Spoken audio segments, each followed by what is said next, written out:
Hello, welcome back to another SwansCast podcast. Just a quick disclaimer for anyone listening or watching this one. We are having a little bit of technical difficulties. So there might be some delays or there might be some camera freezes or whatever, but we're hoping that the sound quality should be okay. Just might be slight gaps between what we're saying, but we can't really avoid it. Unfortunately, Virgin's doing work in the area and it is causing issues. So tried our best to get around it, but it is what it is. And it's a bit annoying because obviously this one, third game of the season, we're going to be discussing ahead of the Derby match, which is this Sunday. So yeah, we'll get all our thoughts on that. But before we do get on to the Derby match stuff, we do have our first win of the season to discuss, and that is at home against Preston, where Swansea ran out 3-0 winners in a comfortable game. Both Lee and Ben are here to join me, and they both attended the game. So welcome back, lads. Oh, good to be back. Hello. I said I wasn't going to say lads, and I've said it on the first thing. I was going to call you in individually to try and minimise any conflicts due to the delay, but there we go. Made my first mistake already. Okay, going into the Preston game then. Before we get started on the Preston game, I just want to give a shout out to Ben. If anyone's noticed on Twitter, I've done a little bit of a thread for the Cardiff match, so nice bit of work there, Ben. Appreciate that. I think you've had some good feedback. I enjoy doing it. So yeah, got some more of that hopefully to look forward to this season. So give Ben all of your thoughts, reply to him in the tweets, and I'm sure he'll appreciate reading your replies and your thoughts on what he's talking about and those things as well. But yes, let's go into the Preston game then. So both of you went to the game. First home game of the season, at least in the league. So Lee, what was your experience like on this occasion? I know last year when we had this conversation, first game of the season, we had a bit of a rant. Anything going on this time? No, to be honest, are we talking about on the pitch or off the pitch? Where do you want to start? Well, it's first game of the season in there, so let's have just match. Let's have your day experience. You could talk a bit about both, but we're going to discuss the game, of course. But yeah, just let us know how the day went. Usual match day for me. Pub at 12, and then straight over to the ground. But when I moaned about the screens last year, they have actually got a beer collection point now, so that's a lot better. So they opened up like the second took them a year. stand.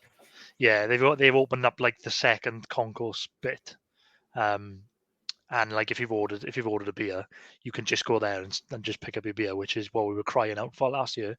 So that was 100 times better. So no complaints really. The only complaint I've got is that there's only Madry or Carlin as your beer, which is a poor choice, I think. So that was. Do you like Madry? Do you not like Madry? No, I don't like Madry. It's just it's Carlin dressed up. So the beer choices are poor, but the service is better. What's the verdict on Lee's opinions on beer there? So what was it? Carlin dressed up? Madry's a Carlin dressed up. I mean, everyone thinks that Madry's Spanish, and I feel like everyone would have heard this by now, but it's made in Burton. You go to Madrid, no one's ever heard of it. So, it is like a PR phenomenon, I suppose, but it's a decent tasting beer. It's better than Carlin, but there are quite a few choices that'll be better. They don't even have the excuse it's only weak beers. Madry's quite strong. People get bad off Madry, so yeah, I don't know. Strange lineup. I like a bit of Coors, maybe. I understand they won't put Peroni out, otherwise everyone will be steaming, but Yeah. Yeah, Coors is fine. I just think like Madry and Carlin as your only two options is poor. They got ciders as well, haven't they? That's what I normally go for. What have they got there? Yeah, ciders now. People love the Stowford Press there, don't they? Yeah. I do think they're missing an opportunity to support local. Maybe, do you think? Surely there's a couple of options. What have we got now? It'd have to be Gower Brewery. Gower Brewery they could do. That'd be right. But again, that's quite strong. You'd have those cans of AU vodka. That's what they'll end up with at some point. Maybe that's there now. They probably are there. Yeah. I don't drink in the stadiums. I don't really keep up with like the changes like Lee clearly, but the AU vodka cans are on sale there, I think now. But to be fair, I don't drink in the stadium. Well, I do have a few beers in the stadium, but like just have a good option. They've got everything right now. I'm happy with the beer point. That's fine. The screens, that's all fine. Just needs to be a good selection of beer. Have they got that Boss Brewery still going on? Is that gone now? No, I think it's gone now, isn't it? Boss Brewery. Well, will that be a riff? Do they make stuff local to the marina? Oh, I love beer riff. That's a great shout. I didn't think of that. If they could get some, I don't know if they ever would, but if they could get that in the stadium, that'd be The good. scale's a bit big. I don't know how much they produce. Yeah, I'm not sure, but yeah, local brewery would be fine, or just a couple more options. Well, there we go. I went to Spanish. Well, it was kind of half Spanish, half Italian. Maybe I'm not sure. It was like a half and half restaurant, and they had Madri as the Spanish beer option. But based on what Ben has said, that's a lie. So disappointed now. Yeah, nah.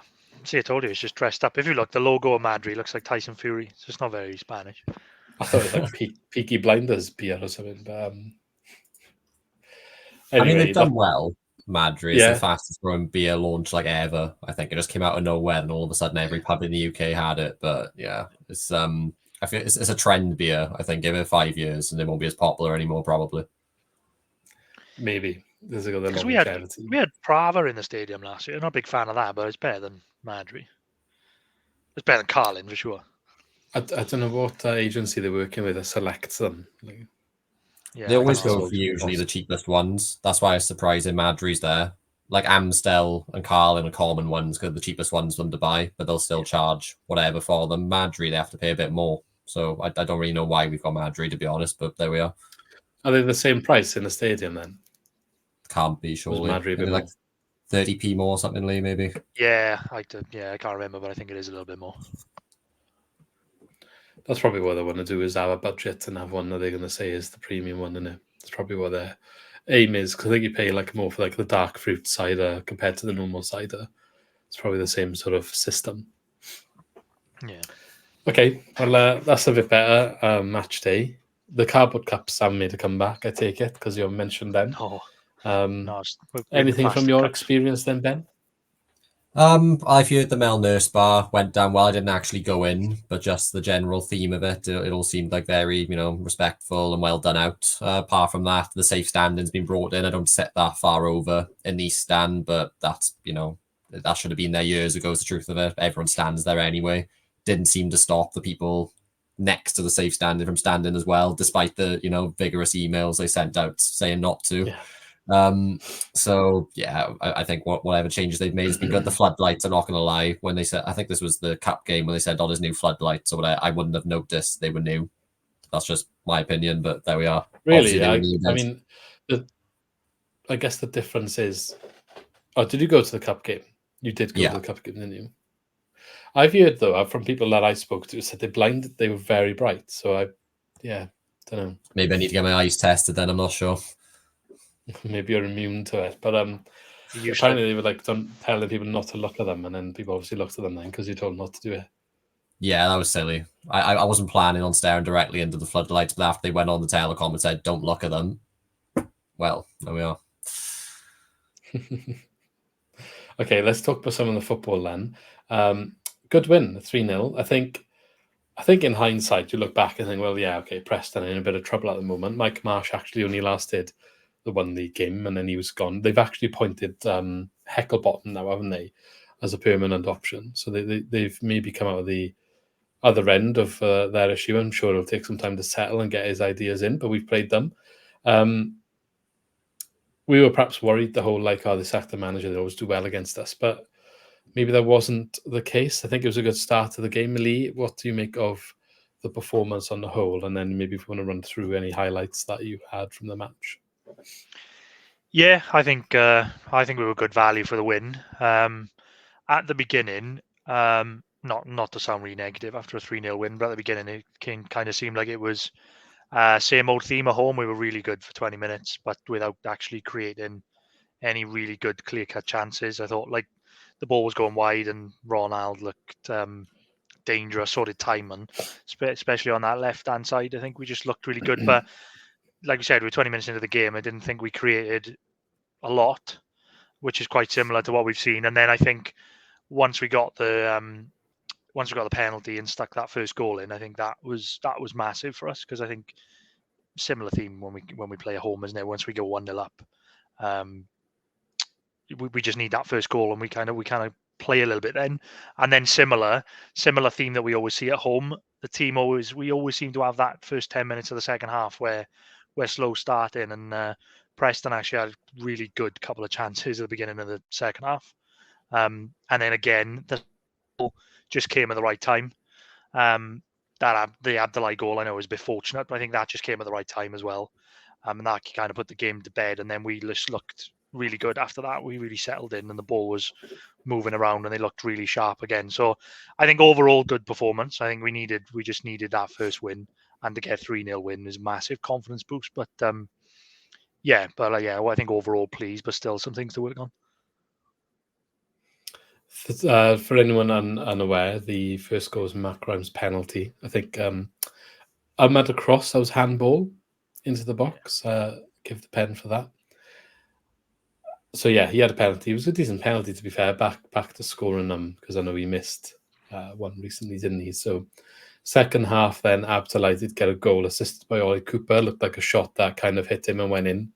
It's perhaps the nicest way to put it. Don't know how much you knew about it. The replay is quite hard to tell if he's intending on directing it on or not. So maybe one of you can give me a bit of help on that one. And then Vipotnik scored a bit of a tap in at the end with an assist from Ronald. So that was the icing on the cake at 3-0. Some stats to run through before Ben gives us his overview of the game. 60% possession for Swansea. 12 shots in total against 5. It's really irritating. SofaScore have got rid of the shots on target column, and I don't know why that is. I'm going to have to find an alternative. XG for Swansea was 2.4, which considering it was 3-0, a little bit overachieving there. And Preston's was 0.76. So maybe they could have got a goal on the balance of that by the look of it, I guess. I know XG doesn't mean an awful lot. And if I remember rightly, Preston were overachieving a lot on XG last season, I believe, with Cardiff, wasn't it, we were looking at? Ben, you might remember, in regards to being quite low on the XG, but high in the league. Yeah, they were 23rd for XG scored last year, only Rotherham are below them. Yeah, so creating chances have clearly been an issue for them for a long period of time. But yeah, Ben, do you want to take it away with your verdict on the match? Yeah, I'd echo a lot of what Lee said. We controlled the play, dictated the tempo of the game for large periods. Other than the 10-15 minute spell Preston had just after the second half started, they didn't really have much of a foothold in the game. There's only the one big chance that I can recall in the first half, and it's from Key when the ball was being played out from the back, turning into his own man, and they were through on goal. Good save from Vigaroo. Good patterns of play that were on show as well, as Lee said, on the left side, but in particular, timing inverting into that half channel was frightening because Ronald was obviously drawing so much of the right back's attention. The second goal probably did come at a good time for us because Preston had one big chance with Josh Key at the block in the second half. If that goes in at 1-1, completely different game. We should take the game with a pinch of salt, I think. Obviously, rather facing a team now, way down on their not only luck, but just form. I think they've lost 7 in a row now, from the back end of last season to the start of this season, and they haven't scored a goal in that time. So on paper, probably one of the nicest fixtures we've ever had. But like I said, Ronald looks frightening. The rate he's developing at is scary, and obviously good for Vipotnik as well. He's barely touched the ball so far, is the truth of it. So don't want to heap too much pressure on him to continue scoring right away. But that movement for the third goal, where it was in that back and through move, good link-up play from him with Fulton, who then sent Ronald through it towards the touchline, and then just a simple run across the front post. But it's not something that we've seen a lot from our number 9s, considering how many of them we've had in the last couple of years as well. We still haven't really seen someone who's echoed Perot's movement in the box, and hopefully now Vipotnik, with a bit of time, getting up to fitness, he will be that solution for us. Yeah, definitely. I think you're right to point out maybe this is a hard game to gauge because we were a bit worried going in, and I think I mentioned some of the, in hindsight, I think Preston not in the best place at the moment, or they weren't going into the game. So it's a little bit hard to judge. I think a little bit what Lee said as well. The way we play again, that first goal is key. It means they got to perhaps come out a little bit more, and that suits us. So especially the players that we're now trying to implement the danger with Ronald and as well. So what about the new signings then? Has anyone got anything to say on Franco and specifically from this game? I know they're the two that are outfield. Obviously, we got Vigaroo in goals. Anything important going on with those three at the moment? I'll just like to jump in with Franco. I think Franco in particular, he's doing a lot of the dirty work that often goes unrecognised from a centre mid in the Championship. But also, I feel like he's going to be big for us this season now because we finally got another outlet to play out from the back. Obviously, we're going to be heavily reliant on Grimes as always. One key thing we touched on a few weeks ago is how we're always relying on Grimes to drop back in line with defenders to begin building our attacks from deep. And then we don't have that player near the final third to unlock defences and midfields. There was a couple of times where we saw Franco drop a bit deeper, and that allowed Grimes to step up a bit, and he was finding Timon a couple of times and Ronald a couple of times on that left-hand side. So obviously Franco, he is a player who does well moving forward as well. He seems like a decent ball carrier because he's tough to get the ball off of. Not necessarily someone who's going to split defences open. But whereas last year all we really had was Liam Walsh and Joe Allen as another centre mid to receive the ball, turn and play forward, we've finally got somebody now who hopefully can do that, but he'll stay fit. So we won't be as reliant on, say, Fulton to try and do that because that's not really his game.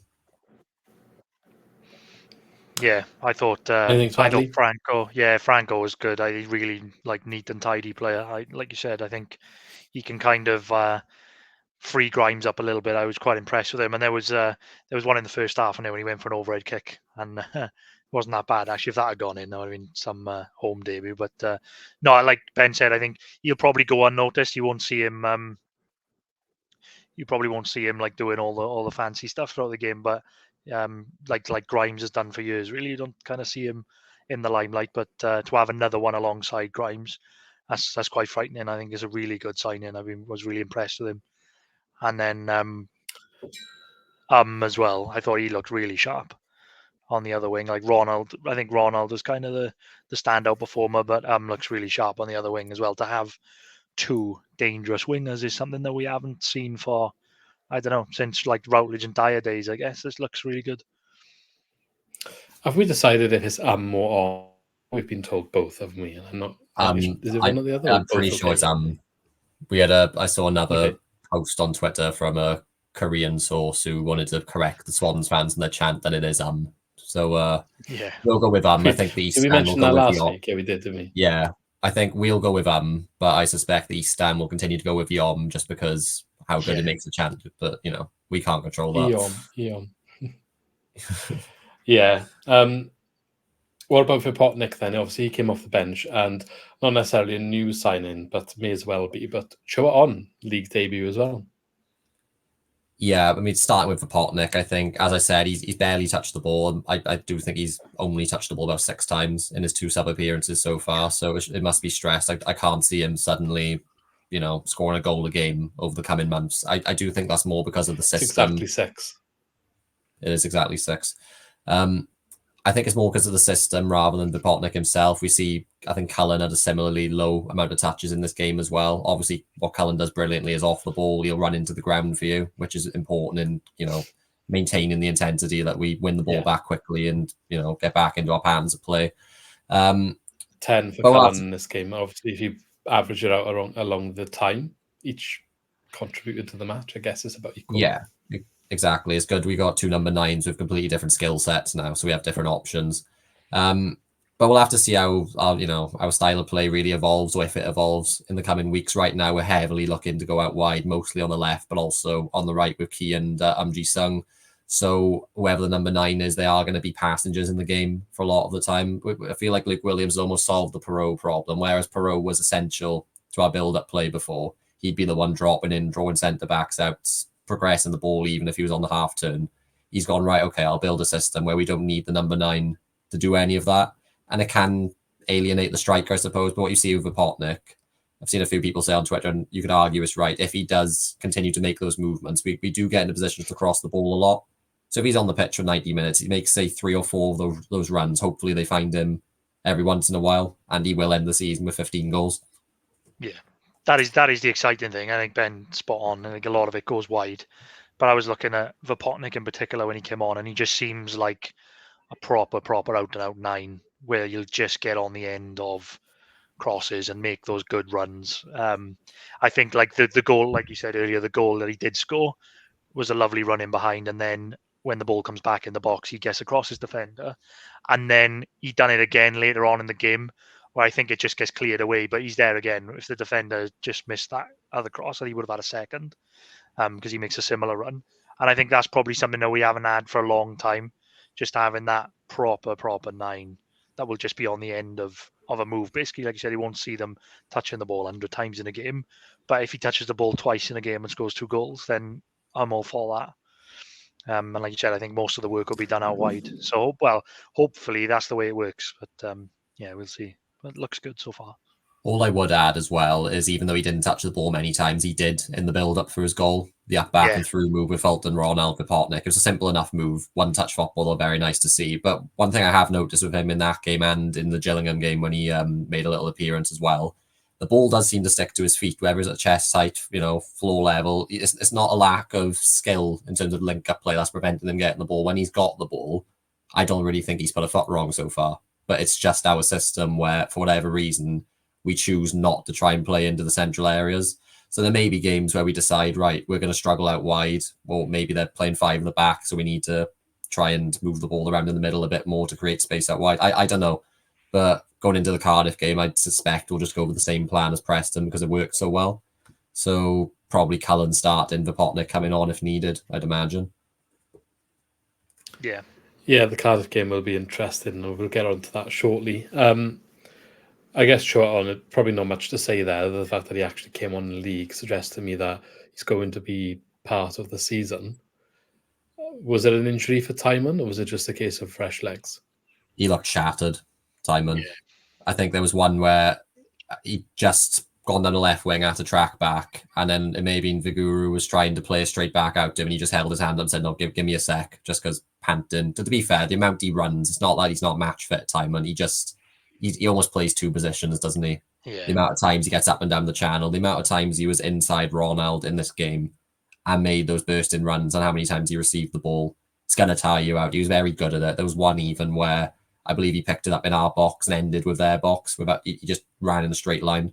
When he sees a gap, it is really difficult to close that gap before he goes through it. So maybe we will see Choahon this season, like you say, for 15, 20, 25-minute appearances if we feel that he's up to the level. I've seen a lot of people saying, how well he's doing, and I'm not trying to put him down or anything. I just don't think we've really seen him be tested yet. Yeah. The Gillingham game was much changed. They went down to 10 men, and this was, 8 minutes coming on against probably a poor Preston side that were already down to, 3 goals. So I'd be surprised if he comes on in the derby, put it that way. Give him some time to prove himself, but I certainly wouldn't say he's ready to be slotted into a back four and be relied on defensively. Yeah, I agree with that. Well, Norton came on the other side as well. Sorry, Lee. No, I was just going to. No, sorry, it's a bit of a delay. No, I was just going to pick up full swing. I was going to pick up on Timon. I like Ben was saying, is particularly in the first half, he was almost unplayable. There were times he was bursting through, and there was a chance that he had as well when he cut inside, and he tried to hit one on his right, but it was just a bit of a grass cutter. But that would have been a lovely goal. But I thought he was. I haven't seen a lot mention about him, and I thought he was so good in that game. But the worry is that someone like Timon, I think at the end of the first half, he had not a bit of a knock, but he was down. I think, like you said, he was knackered because he'd run up and down that wing all game. The only worry is that if he's has a knock and he's not playing, maybe similar to Key as well, we haven't got anybody else that can do what they do, and they're so good at what they do when they get forward in particular. So I guess the worry is cover. I don't want to knock him, like Ben said, but I don't see Choahon doing what Timon does, especially going forward. He is like another winger, and he's so vital to that attack because he frees Ronald up as well. So I think if Timon's not there, it's a massive, massive difference. So yeah, I'm just a little bit worried if one of those two gets injured, but hopefully we might have some cover. I'm not saying Choahon would be able to cover him, but I guess we haven't really seen enough to say either way. I know Ben was saying it's not fair to say perhaps he's doing so well, we haven't seen an awful lot of him being tested, but then at the same time he hasn't had that many chances to show what he can do. I think he was signed as a wing back, wasn't he? So I'd like to think he would be able to run up and cause a little bit of damage going forward if given the opportunity. I was more concerned about his defending, but time will tell. What I was going to say about Norton, the fact that he came on as well the other side, suggests to me that swapping the wing backs perhaps will be a big part of what's going to happen going forward because of the amount of energy they're expected to use in the matches. So maybe we will see him develop on the left side and become a second left back that we can use after a bit more time. But then again, time will tell. I guess Abdullah is there. And when Giannelli comes back to give a bit more pressure up in the wing positions, maybe Abdullah fits in as a cover wing back, potentially. Not ideal, but he has been there for much of his Swans career so far. Speaking of which, another goal for him. So 2 in 2 games, if you count the cup. How was his performance? Obviously back on the wing. I think, did pick up a knock maybe, or was perhaps a bit tired? But yeah, Abdullah, what do we think of him developing there on the wing? Lee, do you give that a crack? Yeah. I thought he was okay when he came on. But like I said, I still is still a bit of a square peg in a round hole. He's not a bad player by any stretch. He looks like a good player. He does well when he's come on as cover. But like I said, I think we lose that. You do lose that attacking edge because he's not in that natural position. And I'm glad he got the goal because I think it's good. However it came, I think off the back of his head or off his back or wherever it came. But no, it's good. But I think you're right in what you said. I think he's good as a cover, but you wouldn't want to rely on him to be your main wing back option. I still want to see him have a crack in midfield though. Love The to see new him Latter go. Baudier, is he? Oh, no, I wouldn't go that far. It is pinning down his natural position, like you say. I think for whatever reason, they're not willing to try him at a number 10 position, which seems strange to me because I feel like it's still a position that's very much up for grabs in the starting 11. Well, I think we'll get into Ollie Cooper in a bit because I thought he did brilliant at number 10 in this game, best game he's had in a while. But for a while now, we've been waiting for somebody to really make that position their own. It's a position he played at the youth level. For whatever reason, he's just been chucked out on the wing so far. And, like you say, he got a goal. I think he came on after that goal at a good time because once that goal went in, obviously we were comfortable for the remaining half hour or so then. Like Lee said, it is a bit square peg in the round hole. You see him at right wing. He's competent. I think he knows what he's supposed to be doing. It's just, can he actually pull it off? Like Ji-sung, for example, has got that, natural agility. Ronald to the ability, well, he's got agility and speed. Ronald, well, Abdullah, he's got a decent burst of pace, but perhaps hasn't got as good close control as the other two, as they are natural wingers. So he struggles a bit more to really make something happen. And also, I feel like Ronald's getting more help from Josh Timon than maybe Ji-sung and Abdullah's getting from Key so far. Key's playing fine, by the way. It's just Timon's setting a different standard in terms of attacking contribution from deep. And it is the fact that we know how good Ronald is and Timon is. So we're choosing to, when we want to break through on that midfield line, or whatever, we're choosing to do it on the left side. So Ji-sung and Key then obviously have to sort of drop back a little bit more and cover. So maybe Abdullah isn't being helped by the fact he's out on that right-hand side as well. If he's on the left-hand side with Timon, maybe we'd be seeing a different player also. Yeah, interesting. So, okay, so you mentioned Ollie Cooper there. I think it's fair to talk about him because we've given him a fair bit of, not like slander, but he's been poor for a while. And I think maybe he needed a game like this to sort of step up and say he is still there, he is still a good player, and hopefully he can use this to push on. So I do rate his performance. Well, as I said, probably the best. I'd go as far as saying best performance since Russell Martin was here, honestly, because I feel like after the Gillingham game, we were hoping, in the Gillingham game, he would have taken the game by the scruff of the neck and been the star man. It didn't happen, and we were concerned. Come to the Preston game, and I feel like the way we played, obviously dictating possession, moving the opposition around, it freed him up at times. And we know one of his best qualities is when he has a few yards of space in front of him, he's very good, quick burst of pace with the ball, his feet, good ball carrier. Often what he doesn't do is he doesn't release the ball at the correct time, but we saw that a bit more in this game. He was making good decisions, and also he was knowing when and when not to try and take on people and run with the ball. When he knew he needed to pass back, he did. So I feel like he found the right balance, and it's something if he can echo going forward, that's the Ollie Cooper we want to see. And obviously we know in previous appearances in the derby, I feel like he's done quite well. He scored the winner or one of the two goals in one of the previous wins as well. So I wouldn't be surprised if it's unchanged and, him and Cullen have a good game on Sunday, hopefully.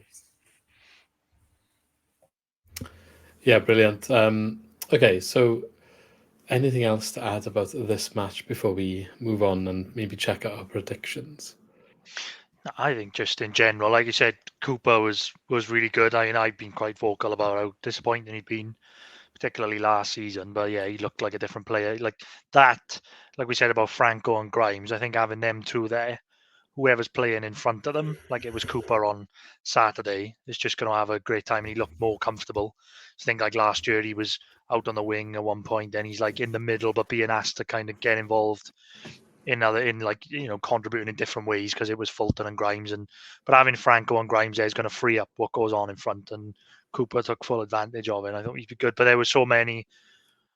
I know we kind of downplayed a little bit, saying like, you know, Preston didn't play very well and we scored at the right time, but I think there were quite a lot of good performances in there. I think that starting 11 was quite exciting. I think a lot of players played well. I think like Vigouroux looked better. I think we kind of were a bit unsure, but he looked better on Saturday. Darlin, I thought, looked good as well. He seems to be getting better and better. I think Darlin, I mean, we've been critical of him before, but he looks more and more comfortable as you know, as the seasons go on. He's turned into a really good centre half for me. So I think, yeah, that starting 11 looks really good. I think we've talked about, maybe there's not a lot of cover, but at the moment that starting team looks pretty good to me.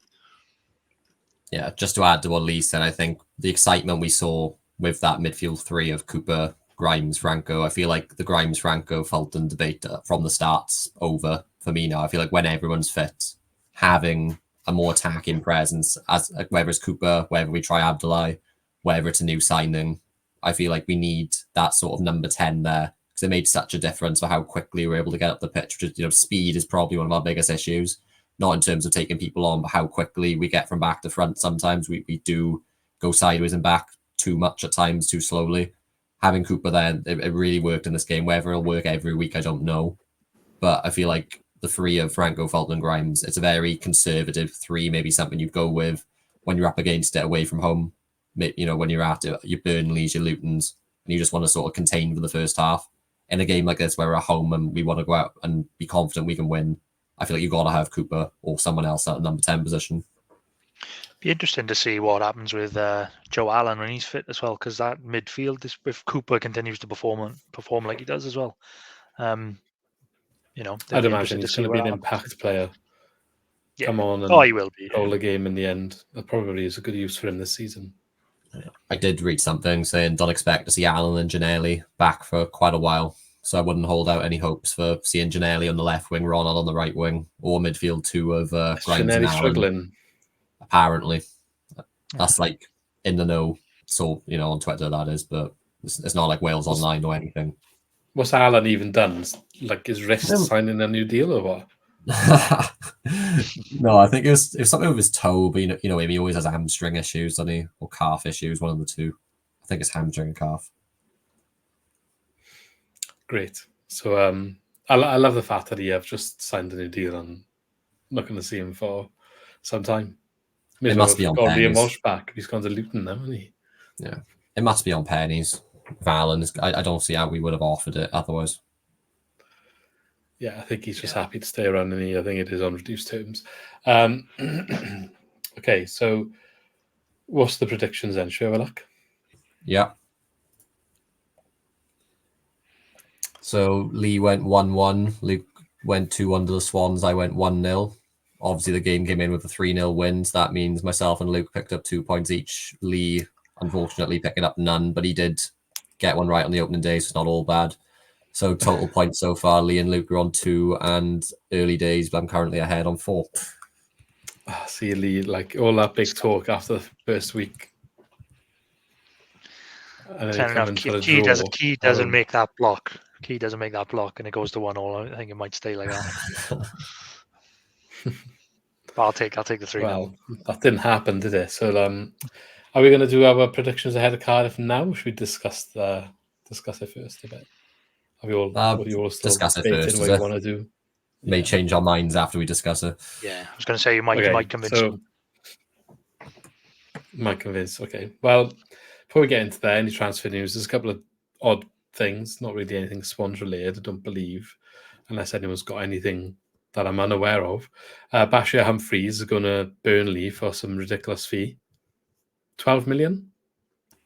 12 million, potentially rising to 15. I did read on Burnley's website it's an option to buy. I know Fabrizio Romano said it was an obligation to buy, so I'm not sure what's happening there, to be honest. But maybe it's like if they go up. I thought obligation to buy if they got promoted, but it does say option to buy on Maybe it's an Burnley's own option to website. buy if they don't go up. Obligation if they do go up. I have to wait and see, but the point that I think you made, and quite rightly made, that fee is crazy high for me. And I feel like they're paying for what he could be rather than what he is right now. Yeah. But we're talking about a guy who seemed that down to earth and lovely and all that, and you could tell there probably was ability there. But Cabango was ahead of him. Darling was ahead of him. When he was fit, Wood was ahead of him. I know we played him out of position, and everyone remembers him at right back getting mauled by Leeds and Southampton in particular. I don't think that's really his fault. But even at centre back, I don't think he ever really looked too comfortable. To be honest, he struggled whenever. Away was an absolute anxiety-ridden performance from him. He struggled playing out against the press, awful. Which obviously, especially if they go up to the Premier League, that's something he's going to have to do every single week. So maybe I'll get proven wrong. We'll look back in a year or two. He'll look silly. He'll be Championship Team of the Year. But I was surprised to see it. And one thing I immediately thought of was, right, I know Wood was injured last season. I know he had a year in his deal. But Wood was ahead of Humphreys in the pecking order. There was no doubt about that. And we've chipped him off for £3 million to Southampton, who are a Premier League club, by the way. And now you've got Burnley going after our fourth choice centre back from last year with an option to buy for 12.7. And I just thought, wow. Because how has that been allowed to happen? He's come from Chelsea Academy. He's been called up to the England squad. And so was Woods. Well, under 21s. I know Humphreys had one training camp in the senior one. But it's one of them. You're right, saying they're paying for his potential, and that's what Chelsea's slapping on him. Oh no, he's going to be a future England international. He could be another marquee. To be fair, maybe it will click for him, but we'll see. I feel like with Gerke, I know he had a rough start for the first 2 or 3 games, but we knew pretty quickly how good he was. And I would openly said publicly when he went to Palace, he's going to be in the England squad in 18 months, and I think he was actually less. It was like 8 or 9 months. Is he going somewhere this season? He had 3 bids from Newcastle for north of 60, I think, but Palace just kept rejecting. Palace, I don't know why people bother messing with them. You saw it with Zaha, you saw it with Wan-Bissaka. They name their price, they stick to it. And Newcastle will be made to look silly now because you've got, 10 days of the window left. I don't think they're getting him unless they up their offer for a 4th time. So, what do they want for him? I imagine more like 80 if they're rejecting 60. And how much do they pay for him? 20. I mean, I think that's all because of the Euros, isn't it? Oh, yeah. He had quality Euros. You can't even say, it's just because he played for England. He played for England, and he was probably one of the, if not best player, at least top 2 or 3. They went into the tournament thinking, oh, no, we haven't got a good, solid defence. That's the area we're worried about. We've got all these world-class talent up front, but the defenders were a bit concerned. And they come out with a tournament, complete flip of it. Yeah, exactly. I feel like he was probably a big miss for them when he got suspended for that one game as well. They were all worried because Konza came in, and obviously they came through that game anyway. But yeah, whatever his value was before, he added a good 20 million to it in that tournament, probably. It's mad that happened, how quickly he went from us to the top of the game, though. If he goes for 80 million, we're only a couple of years removed from when he was playing for us in the playoff final. It's mad. I'm so glad for him, though. He was so good in our Euros. And I think he was always going to have interest after that then, wasn't he? Yeah. I'm surprised he's not going somewhere else. I could see a Man City bid for him at some point. They probably don't need a centre-back today, but I don't think he's incapable. Liverpool was the one I was waiting for. I'm surprised it didn't happen, to be honest. I thought he'd be a good partner for Van Dijk, to be honest. But maybe wait and see. If he doesn't get his move this summer, it'll be January or the summer after. He's only, 24 still. He's got plenty of years ahead of him. But no, this isn't like a Gyökeres situation where you can't believe he played for us because he didn't do anything here. I feel like if you had said a few years back he'll go for 80 mil, 70 mil in a few years' time, yeah, it's a lot of money, but I think people probably would have been persuaded to believe you. The matches against Barnsley in playoffs and didn't put a foot wrong. Yeah, the back end of that season where, like you said, in the 2 playoff semi-finals, and what was he, 20, 21 at the time? Yeah. He was absolutely brilliant at the end of that season. So yeah, he was always going to go on him. Good on him. Yeah, but going back to the Humphreys thing, the fact that he's going for 12 million in the Championship, where the rest of the league can't spend 50 pence, it's just broken, isn't it? Luton also signed a defender. Was it McGuinness from Cardiff? About 10 million? Mark McGuinness, 10 mil. Supposedly, it's one of those ones where it's not as much up front. No one seems to know the actual number. But if you just guess, say, 5-6 mil up front, then the rest would probably be add-ons based on primarily if they get promoted, maybe appearances also. Still more than Wood. A lot more than Wood. I think the difference was McGuinness had a long-term contract, admittedly. But all the Cardiff fans who have, seen him gone, then no one's like pushing him out the door. They all rate him, but they don't rate him as a £10 million player, nowhere near. And from what I've seen, they've Wasn't got he on loan at Portsmouth or something? Sorry? Was he on loan last season? No, he was pretty sure he was there, McGuinness. Was it the year before? I'm thinking of. Yeah, but they've replaced him already with somebody playing Europa League football last year, I believe. So whether he starts a Derby, I forget his name. But I mean, it depends what level of Europa League football. Like, was he playing for Petrol or whatever they're called? No. This guy, he seems to actually be rated. Jesper Darland. Tell you a bit about him now. He's come from Cercle Bruges in Belgium. 4 mil they paid for him. I was Europa League qualifying, was it? Rather than Europa League. Was that this year? No, that's this season. So they've been in Europe again. So it shows us obviously a decent standard team at least. But no, it's rare to see Cardiff actually. Go on. I was going to say McGuinness was at Sheffield the year before, Sheffield Wednesday. So he had 1 year in Cardiff essentially last season where he was regularly featuring. I think he did feature half the season before, but it was a half and half loan and featuring for Cardiff. So decent profit for them. But I've heard from people I know, like they highly rate him. But then I was doing the preview earlier, which will be uploaded soon, and he said he wouldn't get in the team. So, I mean, the talk. I wouldn't believe that he wouldn't be getting in the team. Is that assuming this Darland guy is going to come in and be better than him? Because obviously he's only come in because McGuinness has left. The other centre backs they got are Goutas and Chambers. Chambers very little football in recent years. Goutas, he was quite consistent for them last year, but I'm not sure he has the same consistency, perhaps, as McGuinness. He seems to have started this season quite poorly. Podcast, people said he's been awful this season so far, but it has been those two starting the games this season. It's an easy thing to dig at someone when they've been part of a defence that's conceded 7, but then the 5-0 loss, I think one of them was the pass back that went straight through the keeper. The remaining 4 goals from Burnley amounted to like 0.7 XG. They're all from outside the box. Sunderland, who they lost 2-0 to, then went on to beat Sheffield Wednesday 4-0. Could have been more. And Sheffield Wednesday had won 4-0 on the opening day and had been lauded for how well they'd done. So I don't know. I think 2 games to say, he's been poor all season. Like, I don't think he's a £10 million player, but it's the first time they've actually shipped an asset, Cardiff, in many years. So I'd say well done to them, to be honest. They've sold at the right time when his stock is probably somewhat high and probably not going to get much higher. And he's obviously a good enough player. Luton are no mugs as well. I know they've just signed Liam Walsh as well, which people raise their eyebrows at, but Luton have quite a solid recruitment team. They may have slightly overpaid for him, you can argue. But they're not going to sign anyone who they don't think is good enough to be around the top 6 side. I was going to mention Liam Walsh as the next one. Good on him for getting that move. We're all shocked, but it's only because I think the decision for us to let him go, we were assuming he'd have to drop down. We all know he's a good player. I think it's a bit better for us to see him go to a team that's just got relegated, because now it's a case of you kind of hoping that he doesn't play or sort his injury concerns out, because it's a massive missed opportunity for us. Obviously, I want him to do well, but you know what I'm trying to say. Yes, they're taking the risk that we took originally with him, I guess. If he sorts his injury record out, that's a good signing for any team in the Championship.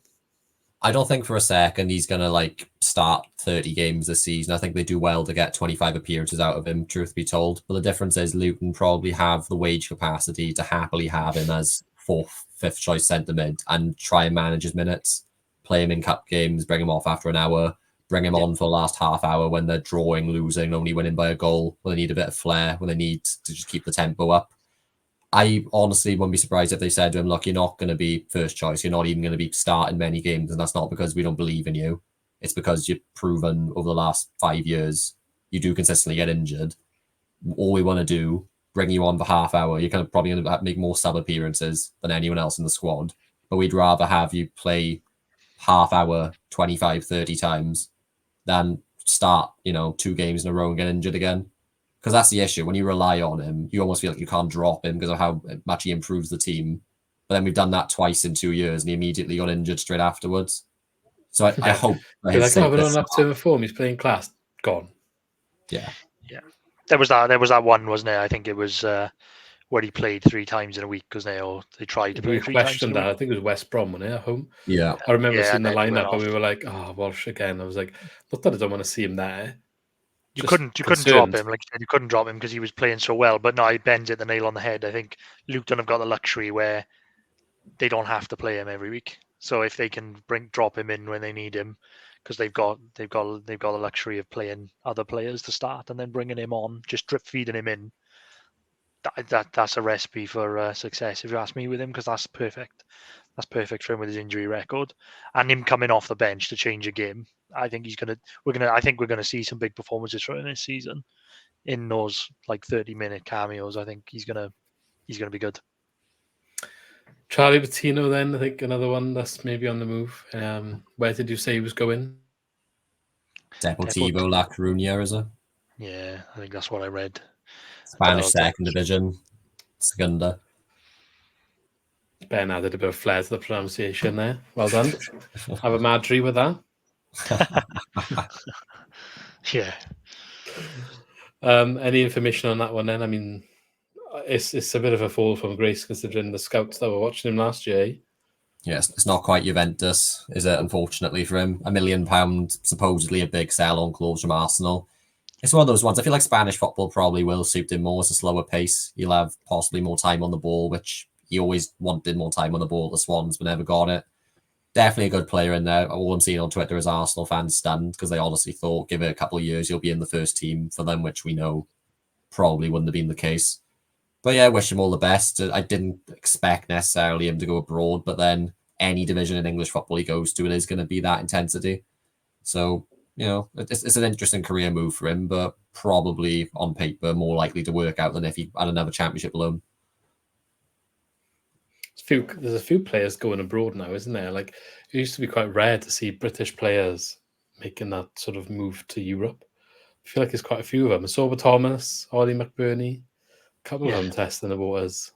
I like it though. I like to see it. I'd like to see it happening, to be honest. If I told you Shea Adams went to Torino, didn't he? And I saw him in the Italian consulate getting his work permit. Yeah, you did. You mentioned that a couple of weeks ago. I did say I thought I had the scoop, but I didn't. It was already out there. Yeah, but I that would like have been a good one. It's not bad. It's not bad to see more players going abroad. I think it's good. But Patino, I honestly didn't understand the hype. I think like he looked good in the first couple of games where he played under Duff, and then after that, I just didn't think it suited him at all. And then you saw like Juventus links. I couldn't believe it. But after time, it's got to be like agents doing stuff behind the scenes, isn't it? Saying Juve wanted him. Surely not. Yeah, exactly. Anything else I've missed, either of you are aware of? Rushworth, nothing maybe, concrete. Rushworth probably staying at Brighton because interest in Steele and Verbrusen's been injured. So he's definitely he could be first choice for them in a couple of weeks. You never know. Apart from that, I would just add it's a bit worryingly quiet. I understand probably all 4 transfers so far, apart from maybe Ji-sung, have come a bit out of nowhere.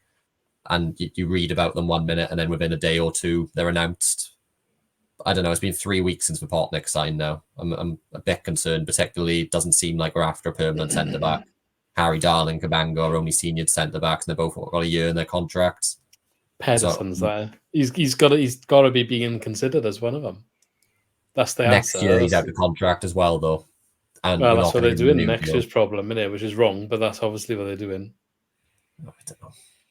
That Kane Gordon, or Kader Gordon, or however you say his name, that's gone a bit quiet as well. It looked like that was done on loan from Liverpool, but that's been about a week now.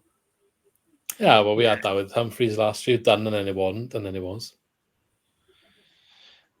I don't know. It seems like it seems to be a theme every year. I know, like, we never do major business, but we always seem to get some early on, and then we'll probably have a an influx like at the end of the window, I'd imagine, probably close to deadline day. There might be. I reckon it would be deadline day. We'll get like 3 or 4, and 3 of them will be on loan.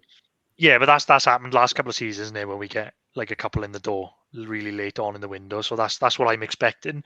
But it's like Ben said, it is worrying in the sense that we literally only have 2 centre halves. I know we've got Pedersen, but if one of them gets injured and Pedersen has to start, we're in a bit of a sticky situation. And like I said, the starting 11 looks good to me, but there's very little. Like when you look at the bench, sometimes you're like, who's not? I guess you've got Norton as well, and maybe they do think Lissa can step up.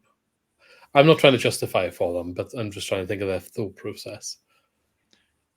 Yeah, I am a bit concerned if we're done with permanent additions this window, just because you look back at how many loans have worked out. You say Rushworth obviously worked out. Apart from that last year, Lowe, maybe. He was an impact player off the bench, worked well for us, didn't suit the style of play. Yeah, that was about it. Say work out because he was technically joint top goal scorer. So, I mean, it's got to come. But then that also means Yates worked out, didn't it? Based off that. Yeah, but you didn't pay the money for Lowe, did you? So maybe and Yates was an out-and-out forward, whereas Lowe could come in the wing or up front. So I think it's a little bit less expected for him to be the leading goal scorer. We signed Yates to do that job. Yeah. Apparently, in terms of permanent additions, the fees aren't so much the issue for us now. It's that we're trying to cut back on the wage bill to fall in line with FFP because our income's dropped. So everyone we've signed has fallen in with that wage bill, but then whoever's left, clearly, they're asking too much. So I just need to dilute the shares again before the transfer deadline day, isn't he?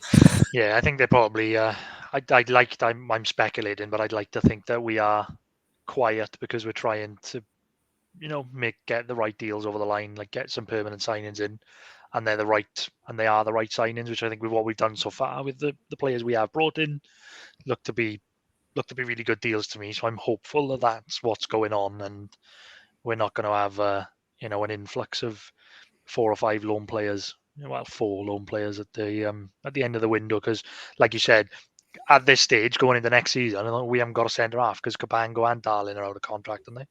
Next year, if I'm right. So, I mean, that needs to be priority after the deadline day, doesn't it? To get them too tied up. Yeah, I wouldn't mind having 4 loan signings if they maybe add 1 or 2 more permanent, because I think there's, if you're going to bring loans in to cover the squad depth, that's fine for me, as long as the permanent signings that they are making are ones that are for the future. So what I'm trying to say, it would have been easier to have this conversation had they not gone with a manager last year that's now no longer here, because then we wouldn't perhaps be starting again, which we are.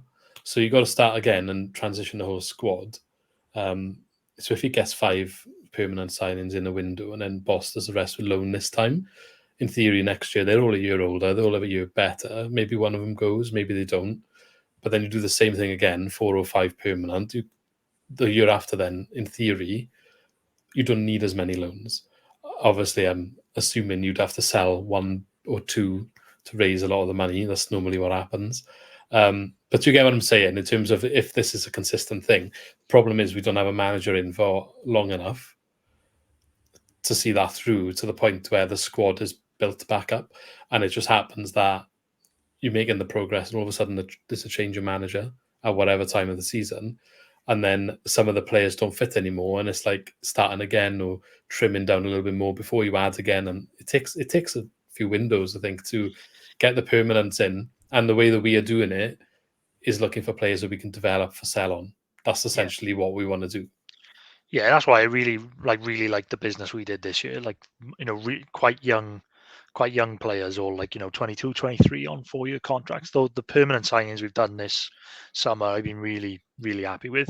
Like you said, with loan players, if we have to, I don't mind getting loan players in to fill gaps for cover, like you said. But last couple of seasons we've been heavily reliant on them to play. And then like the back end of last season, I remember last game of the season we played like Humphreys and Patino when the season was dead rubber, and we're playing them instead of our own players. Just like that was really frustrating. So if we've got to bring in to cover, that's fine. Like you said, to plug the gap, not a problem. But not like to be relied on. I understand what you're saying as well with the, sign 4 or 5 a summer permanently, but that is assuming obviously that they do all work out early days. Yeah. There are promising signs, obviously, with the 4 that we got so far. But obviously, when last summer came around and the recruitment was a mess, I think we signed about 8 or 9 permanently in the summer, maybe an 8. And look at the ones we did sign on a permanent. I'd say Timon definitely worked out in the end. Yeah. Apart from that, though, Key, so the fullbacks obviously we did well, but then obviously there are a lot of duds in there as well. So you have Choa on would have been on the didn't work out, maybe has a chance of redemption. Kuerovic actually interestingly scored against Celtic the other day, didn't he? So yeah, good header. I want to know what happened there, because I actually think we could have got something out of him. Like I just feel like it's a massive missed opportunity that we're never going to know. I had to laugh because that header he scored was a good header, in all fairness. And I remember all last season we were just, every game you've got Kuharovic sat on the bench and we're floating crosses into Cullen, and then we're like, oh yeah, but he's not good enough, or something's going on. And then something went on. It's like I think a couple of weeks into is going back to Hibernian, and he scores a lovely header when we were just watching that week in, week out last season while he was on the bench. He scored a goal for us away somewhere last year. Millwall. It's not like Millwall. Yeah. Well, I mean, whatever happened, there's obviously Luke Williams alluded to something happened before he came, didn't he? Yeah. And whatever that was, clearly there was no recovering from it. But it's a shame because obviously they paid out for him, and it probably. I mean, we look like we're trying to deploy a target man now. It's just seems a bit silly. Let's just hope he does well on loan. He's back at a place that they like him, at least at Hibernian. He'll have a year on his deal, I believe, when he comes back. So we're not going to recoup $1 million for him, I highly doubt, but just damage limitation. If he gets like 20, 30 goals now in the Scottish League. Oh, yeah, then all of a sudden we're making money on him, aren't we? But realistically, Hibernian, if he gets 10 goals, say, if we can just recoup a few 100,000 for him. Only 9 left. Only 9 left. Yeah. Just got to stay fit, he has. Injury issues as well. Oh, but then we don't know. I don't know. Was he injured all the time though, or was that a cover up? I don't know. Something like you said, that was telling. Luke Williams is one of his early interviews. It stood out massively because we picked up on it when he said something like, "Oh, something happened before I was here," or something about him, and I just thought, "Oh, what a weird thing to say that was." While we're on about loan players, I just want to correct ourselves from last week. We were on about Jerry Yates. Where we said he was injured. Did he not get suspended? Do you remember right at the end of last season? Yeah, he did, didn't he? He got sent off in the last game. Yeah, I forgot about it. So was that 2 yellows? I thought it was 2 yellows. Oh, straight red when he punched someone, didn't he? Yeah. I haven't seen it. I actually don't know what he did.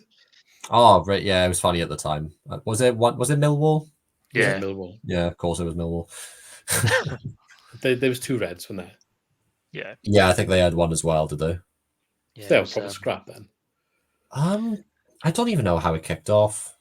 Dead run game, like both teams guaranteed mid-table. You couldn't really believe what you were watching, to be honest. But he should be available now then, though, because that game would have counted as part of his 3-match ban, so he might play this weekend. Yeah, there we are. So let's hope he has a good season for them as well. Yes, indeed. Okay, so let's actually go on to the Cardiff game because that's what everyone wants to hear. We're an hour in, so I'll put a timestamp or something in because anyone who wants to skip all the way ahead can do so. Well, how are we feeling, I guess, is the question to start. How are we feeling going into this one? I've obviously done a preview today, so I've spoken to a Cardiff fan. Don't know if it makes me feel better, but I think it's going to be a different sort of game to what we're used to against them. I've got mixed feelings headed in. Obviously, on paper, it bodes very well. We ourselves coming off of a 3-0 win at home against, obviously, championship opposition. Cardiff just getting pummeled 5-0. But all I would say is just I did look into the Burnley-Cardiff game a bit and just read some of what the Burnley fans were saying, actually. And the response was Cardiff were actually the better team for the opening exchanges. And they were very lucky to go 2-0 up going into halftime. Obviously, the first goal was a howler from their keeper, Horvath. He just simple pass back, didn't even bobble. He just didn't put his foot behind it, and he rolled into. That's what I do. I play football. You don't expect it in the championship, though, do you? That's if you want to replicate that this weekend, then I think we'd all be all for it. Don't get me wrong. But all I'd say is, like you say, this is a Cardiff team that'll look into dominate the ball a bit more, dictate play a bit more. So the style of play, whereas they always used to massively contrast from each other in South Wales Derby, it was very direct from Cardiff against, hogging the ball from us. They are going to look a bit more similar now. Obviously, we should go in favourites. We're being at home. We have the better history in this fixture. They haven't scored a goal this season yet, but we are only 2 games in. And the old cliche of, perform goes out the window in a derby. So whilst I am somewhat confident, I just hope that doesn't turn into complacency. That's all. Yeah. Yeah, I really don't like this game at all. Like I said, I hate how early it is in the season. I think it's just horrendous how early it is because, and even though, like you said, even though it looked like on paper it looks amazing from last week, like we win 3-0 and they lose 5-0, it's just the feeling coming out of last weekend. I just didn't like it at all because I think Burnley are going to do that to a lot of teams this season anyway. Like you said, even if Cardiff had played well, and I think a lot of teams are going to concede a few goals against Burnley, like Luton did the week before. They lost 4-0. So I just don't know how much you can take from what we've seen so far, and I think that's just really worrying me because I don't you just don't want to lose this game, and I don't know what's going to happen because I still haven't seen enough of either side to know what's going on. Aaron Ramsey and Joe Rowles picked up injuries against Burnley, which is a positive, but I don't know if they're enough for them to be out of the team or not. But hopefully they won't start. So that's something to bear in Ramsey's mind. one didn't look good because he kind of just went down on his own, didn't he? But I don't know what happened. But I think as well, it's hard to tell because we had a few players that were going down and went off. I think it's just early season rust shaking off. Like a lot of play, they haven't played at that level 3 times in a week, have they? So I don't know if they're just fitness injuries. But Ramsey's one didn't look good. I will say this: he doesn't quite look at the same level that maybe they wanted him to be since coming in. Obviously, being very injury prone. And nice one, Ben. Nice one. Yeah, click their Cardiff fans, see if he comes on and scores now. But no.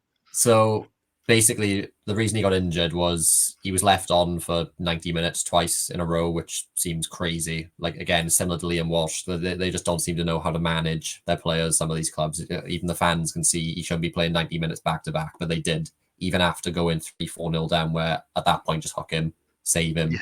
Yeah. And you can see all the Cardiff fans, pundits, they were raging about it. Rawls also, I mean, that's a 35th minute he went off. You'd imagine that's a more severe injury. Some people saying it could be a blessing in disguise.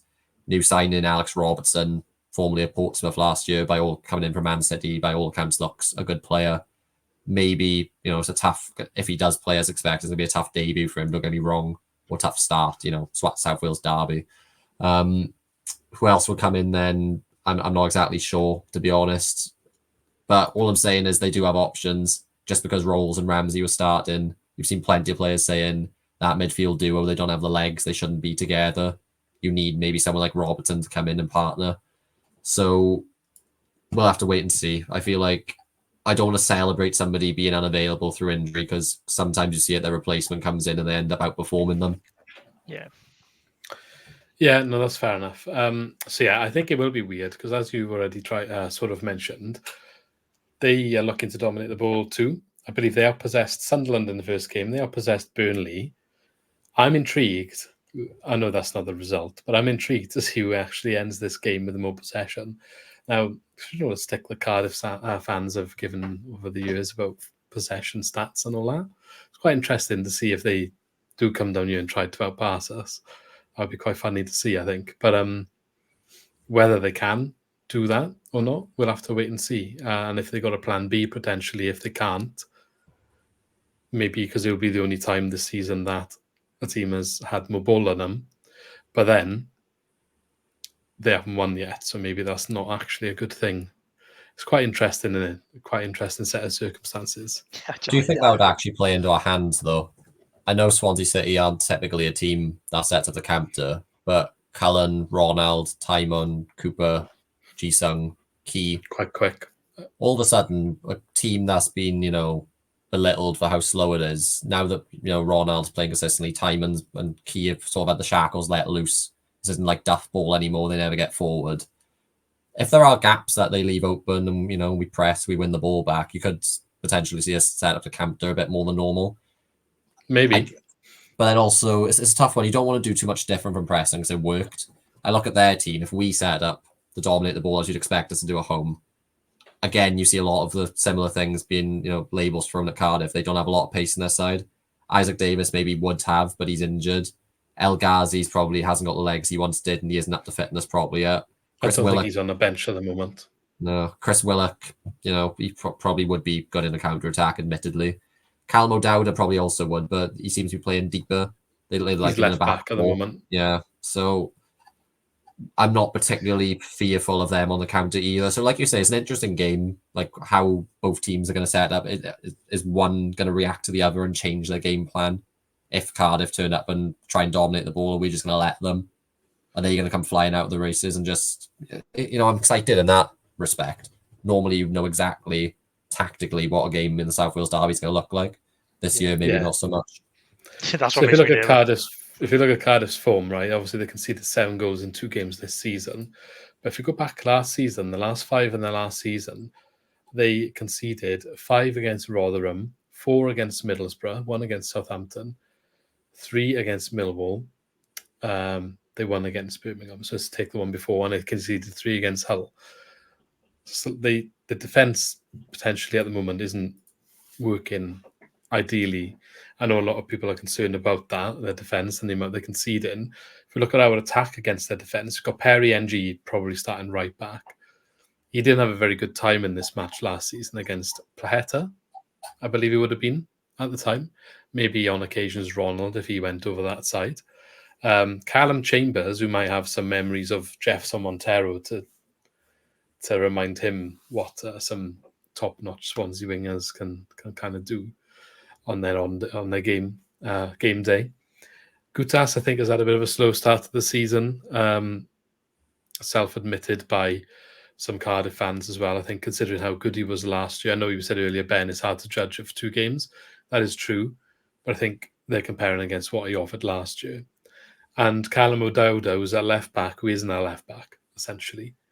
So could be some vulnerabilities there if we can get on the ball with the likes of Ronald and maybe Ollie Cooper if he does start in the middle as well. And Callan obviously is going to run himself into the ground as always. I think the issue they've got, right, is obviously they're trying to form a nice partnership down their left side with Willock and O'Dowda, which I get. Possibly they're sacrificing some attacking intent by having O'Dowda that deep. But also in terms of backup, they got Joel Bagan, I'm not sure you pronounce his name, who came on for O'Dowda. I'm just picturing NG, I think, will cope with whoever comes at him mostly. But if he comes in instead of O'Dowda at fullback, I understand why O'Dowda's there, because say now you put Ronald on that right side, I think he struggles. So they're almost like forced almost to have O'Dowda. Sorry, Ben, I think you've cut off there. That's a very good still image of him. We'll get him back as soon as we can. Go on, Lee, have you got anything to say? No, I just saying he's right what he's saying about O'Dowda. Got to be back now, Ben. I was just saying, I think what's playing into our hands a bit is potentially some defensive unrest, like you say. They maybe got people there they don't want there. They got a new signing who's come in. Do they want to start him or not? Chambers isn't fully up to fitness. Gutas not on form by looks of it. The keeper's certainly not on form. So there's no reason for us not to be confident, I guess, is the way to conclude that. I think one thing we need to look to do, and we've seen us do it quite well at times, but this is a game, if any, to make sure we've got a good press.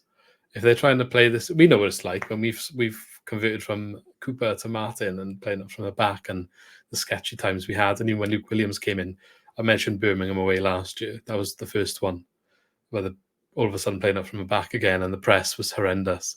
We need to do it to them because they're not going to be used to. They've had years not playing anything like this, so they're going to have. Well, I mean, obviously there's a couple of new players in there, but I think you can get at them definitely. Keeper's definitely shown that from last week.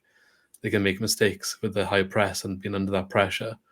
Try and make them think we need to revert back to the route one that they've always deployed, and getting at them, I guess, is probably a good way to just at least start the match, I would say, with a high press.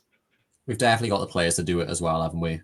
Cullen, Cooper, Ronald, Ji-sung, Franco as well. Let's not forget, Franco, what was his second most interceptions in Portuguese top flight last year. The midfield battle with him and Grimes, I'd have to back them to come out on top there as long as Cooper does help out. Obviously, difficult to know who's even going to be there.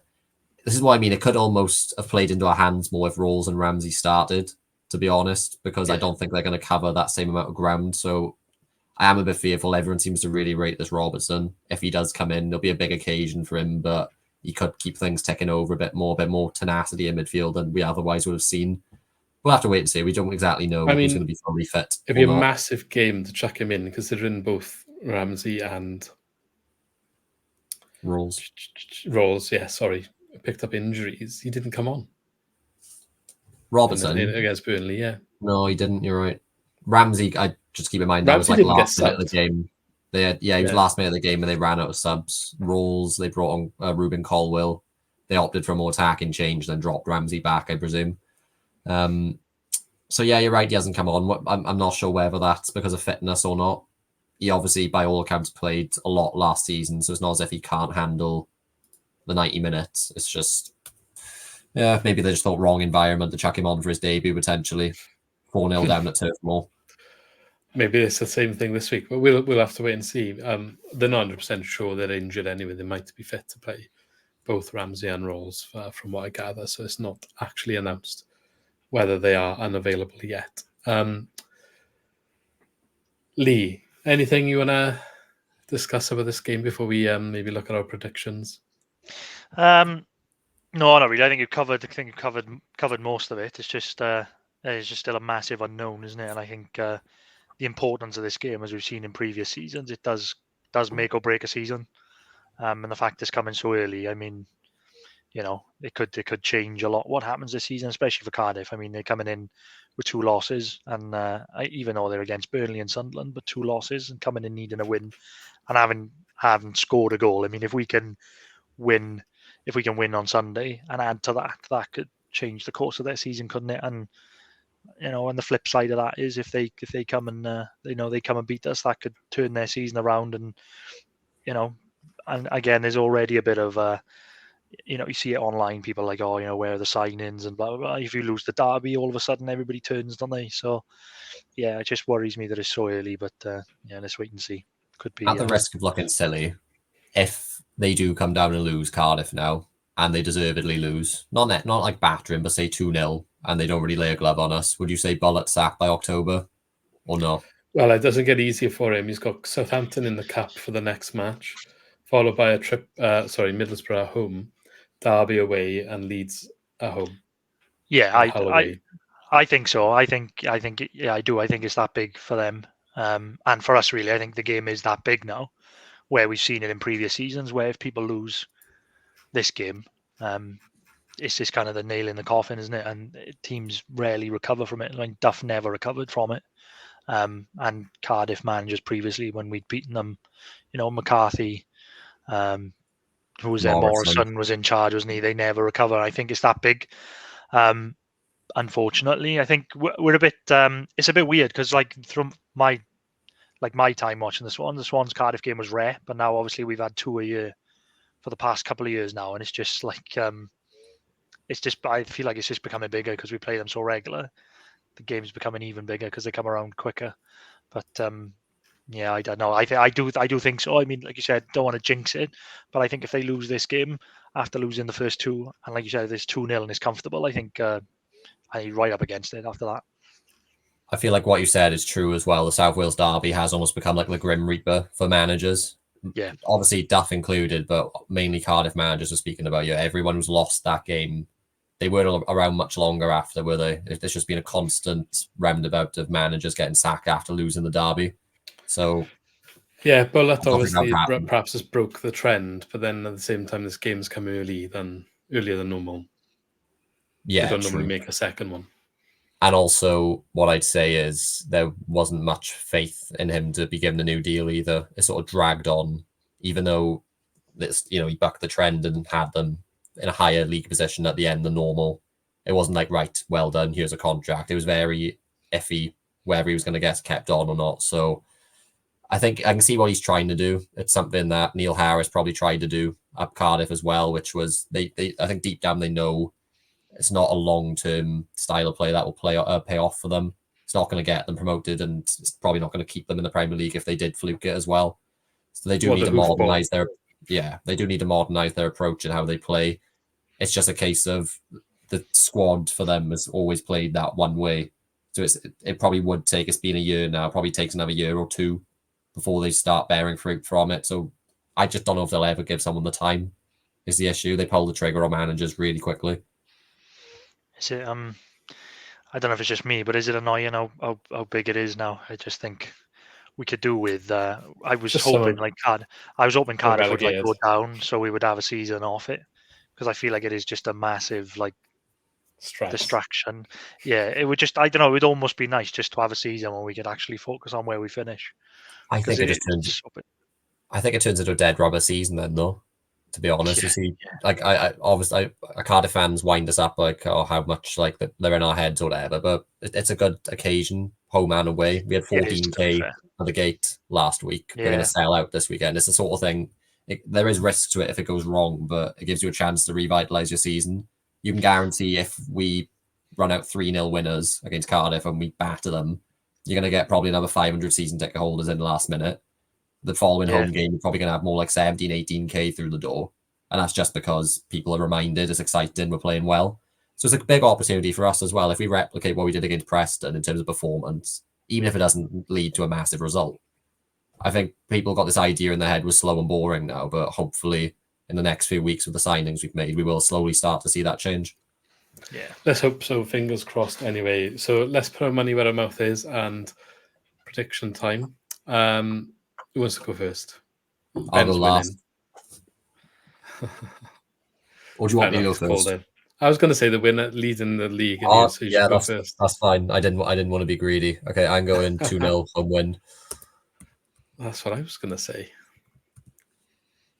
Lee? You can go the same score. It's just you're not going to catch me up. That's the issue now, isn't it? Yeah, that is correct. Maybe we need to start doing this in secret. We need to like lock them in advance. Maybe we do.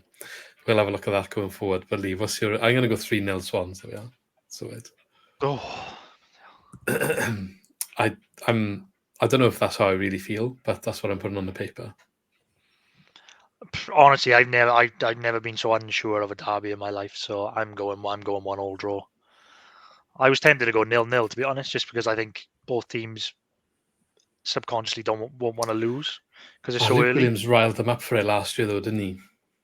Yeah, I just feel like it's like when you just see some games are so big that no team kind of goes through, and it's too early in the season, so like teams kind of don't, they sort of happily take a draw rather than lose the game.